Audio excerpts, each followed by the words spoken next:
खुदाम यसुम मसीह जिसके वसीले से हम खुदा बाप के बेटे और बेटियां ठहरते हैं, उसी के नाम में आपकी सलामती हो। जैसा कि आप जानते हैं कि हमने एक नई सीरीज़ शुरू की है जिसमें हम रूहुल कुद्स के कामों पर गौर कर रहे हैं और अभी तक 2 एपिसोड्स हम कर चुके हैं। आज की इस वीडियो में हम इसी सिलसिले को आगे बढ़ाएंगे। तो आइए पहले हम यूहन्ना की मार्फत लिखा गया इंजीली बयान उसका 3रा बाब और उसकी 1 से 6 आयत तक पढ़ लेते हैं, जिसमें कुछ यूँ लिखा है। फरीसियों में से एक शख्स निकोदेमुस नाम यहूदियों का एक सरदार था। उसने रात को यीशु के पास आकर उससे कहा, अय रब्बी, हम जानते हैं तू खुदा की तरफ से उस्ताद होकर आया है, क्योंकि जो मौजज़े तू दिखाता है कोई शख्स नहीं दिखा सकता जब तक खुदा उसके साथ ना हो। यीशु ने जवाब में उससे कहा, मैं तुझसे सच कहता हूँ कि जब तक कोई नए सिरे से पैदा ना हो वो खुदा की बादशाही को देख नहीं सकता।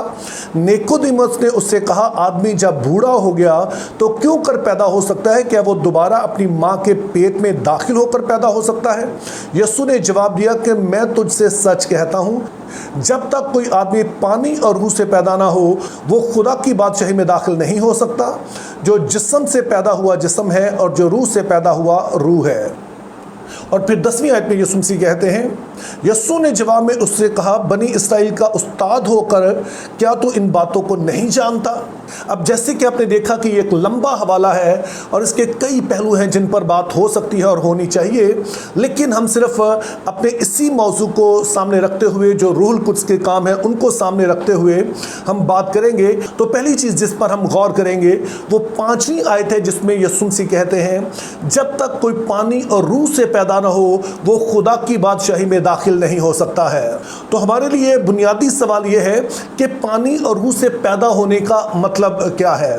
अब अगर आप स्कॉलर्स को पढ़ें, मुख्तलिफ कमेंट्रीज पढ़ें, तो उसमें कई तरह की इसके बारे में राय पाई जाती हैं, लेकिन 3 राय जो हैं वो बुनियादी हैं। पहली राय यह है कि जब यीशु मसीह यहाँ कहते हैं पानी और रूह, तो इससे उनकी मुराद है जिस्मानी पैदाइश, यानी कि आमतौर पर जो हम पैदा होते हैं, और दूसरी है रूहानी पैदाइश, यानी कि जब कोई रूह के वसीले से पैदा होता है।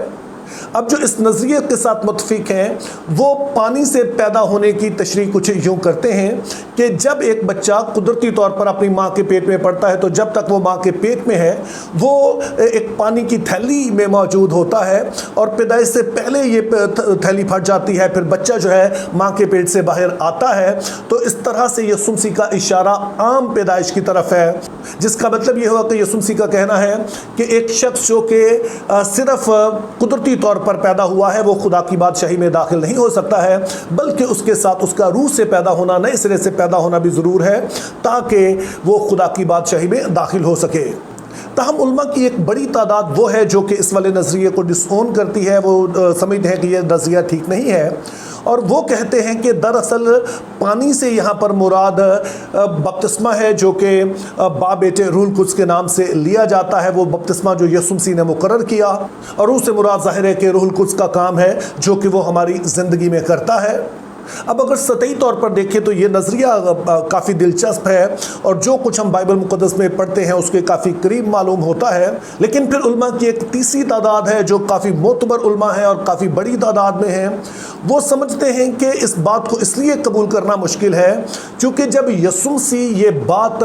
निकोदेमुस से कह रहे हैं तो अभी तक ना तो यीशु मसीह ने बपतिस्मे का कोई हुक्म दिया है और ना ही अभी उन्होंने रूहुल कुद्स पर कोई बाकायदा तौर से तालीम दी है, जिसकी वजह से वो निकोदेमुस से इस तरह की कोई तवक्को नहीं कर सकते हैं कि वो इन बातों को समझे। लेकिन यहाँ पर हमने अभी देखा 10वीं आयत में कि यीशु मसीह जब ये बातें उसे बताते हैं और वो इसका कुछ और ही मतलब समझता है, तो यीशु मसीह उससे कहते हैं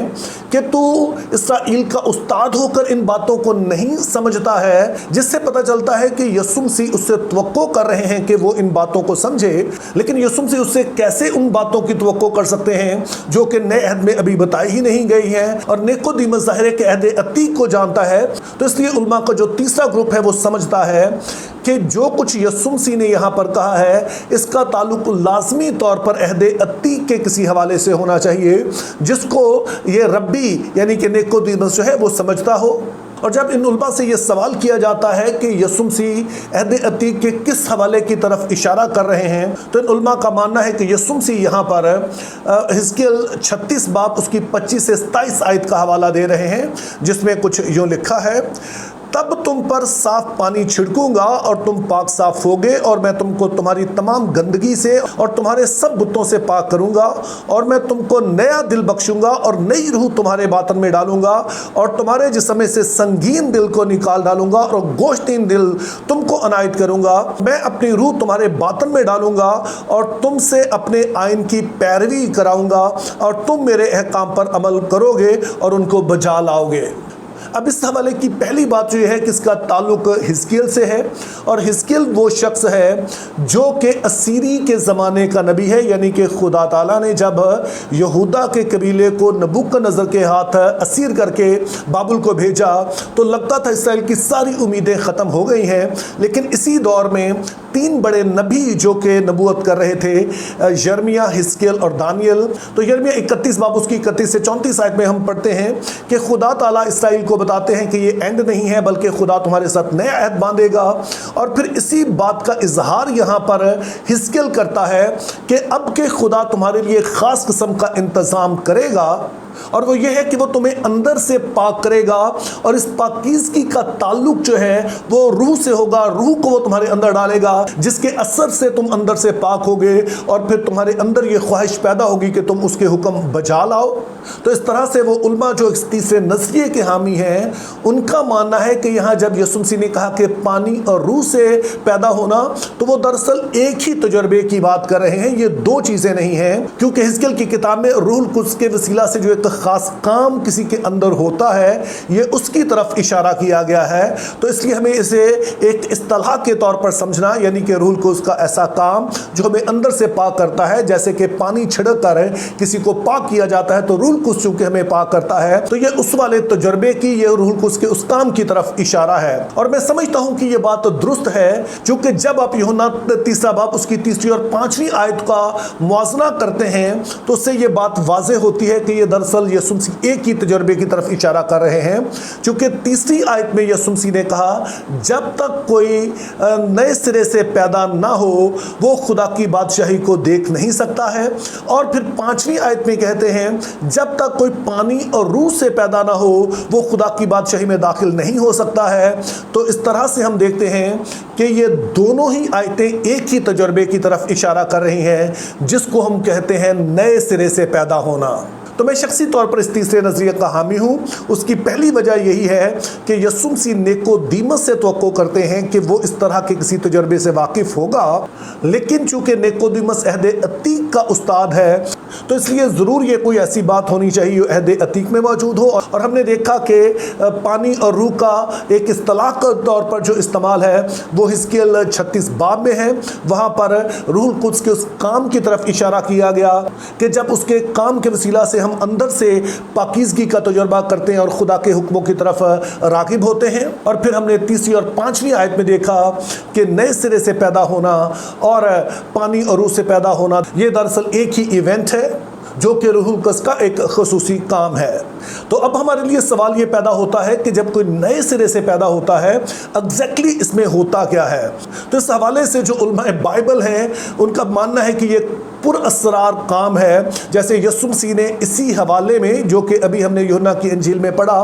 यीशु मसीह कहते हैं कि हवा जिधर चाहती है चलती है, तो उसकी आवाज़ सुनता है और नहीं जानता कि वो किधर से आती है किधर जाती है। जिससे मुराद ये है कि नए सिरे से पैदा होना ये एक पुरअसरार अमल है जिसके बारे में हम ज़्यादा नहीं जानते हैं। जिस तरह हवा के असरात को हम देख सकते हैं उसी तरह से इस नई पैदाइश के असरात को तो देखा जा सकता है, लेकिन एग्जैक्टली हमारे अंदर क्या होता है इसके बारे में हम ज़्यादा नहीं जानते हैं। जो बातें हम जानते हैं उनमें से पहली बात यह है कि जो हवाला हमने पढ़ा उसमें हमें बताया गया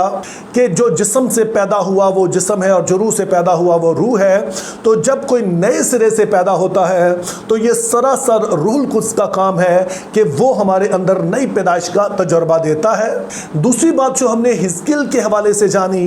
कि जब ये तजुर्बा होता है तो इंसान का दिल सख्त नहीं रहता है, संगीन दिल पत्थर की तरह सख्त नहीं रहता है बल्कि गोश्तीन हो जाता है, नरम हो जाता है। या दूसरे लफ्ज़ों में हम कहें कि इस तजर्बे के बाद इंसान खुदा की आवाज़ को सुनना शुरू कर देता है, उसको रिस्पॉन्ड करना शुरू कर देता है। जैसे कि पत्थर आप समझते हैं कि वो मुर्दा होता है और इंसान جو کہ زندہ ہوتا ہے، تو اسی طرح سے نئی پیدائش سے پہلے انسان مردہ حالت میں ہوتا ہے، خدا کے کلام کا اس پر اثر نہیں ہوتا ہے، لیکن جب نئے سرے سے پیدا ہوتا ہے تو اس کے بعد وہ جسم کی طرح ہو جاتا ہے جس پر چیزوں کا اثر ہوتا ہے، جو محسوس کر سکتا ہے۔ تو یہ دوسری چیز ہم سمجھتے ہیں کہ جب نئے سرے سے پیدا ہو تو نہ صرف خدا کے کلام کی آواز ہم سننا شروع کر دیتے ہیں، اسے رسپونڈ کرتے ہیں، اور اس چیز کی خواہش پیدا ہوتی ہے کہ اس آواز پر کان دھرا جائے اور اس پر عمل کیا جائے۔ اور پھر تیسری بات جو ہم یقین کے ساتھ اس نئی پیدائش کے بارے میں، نئے سرے سے پیدا ہونے کے بارے میں کہہ سکتے ہیں، اس کا ذکر مقدس پطرس اپنے پہلے خط کے پہلے باب کی 23 آیت میں کرتے ہیں، جس میں کچھ یوں لکھا ہے، کیونکہ تم فانی تخم سے نہیں بلکہ غیر فانی سے خدا کے کلام کے وسیلے سے جو زندہ اور قائم ہے نئے سرے سے پیدا ہوئے ہو۔ اب اس آیت میں ہمیں نئی پیدائش کے حوالے سے ایک تیسری بات بتائی گئی ہے کہ جب نئی پیدائش کا کسی کو تجربہ ہوتا ہے تو یہ ایسے ہی ہے کہ ایک نئی زندگی کا بیج اس کے اندر رکھ دیا جاتا ہے۔ ایگزیکٹلی ہم اس کی نوعیت کو نہیں جانتے ہیں، یہ ایک پر اسرار عمل ہے، لیکن یہ ہوتا اس وقت ہے جب کوئی خدا کے کلام، جس سے مراد انجیل کا پیغام ہے، اسے سنتا ہے، اور یہ کلام ایک وسیلہ بن جاتا ہے کہ جس کے ذریعے سے روح القدس کسی شخص کی زندگی میں کام کرتا ہے اور اس کے دل کو اندرونی جو انسانیت ہے اس کی سنگینی دور کر کے اسے نرم بنا دیتا ہے، تاکہ اب وہ اس آواز کو سن بھی سکے، اس کو سمجھ بھی سکے، اس کو قبول بھی کر سکے اور اس کے مطابق پھر رد عمل بھی دے سکے۔ Think biblically, live purposefully, have a very good day.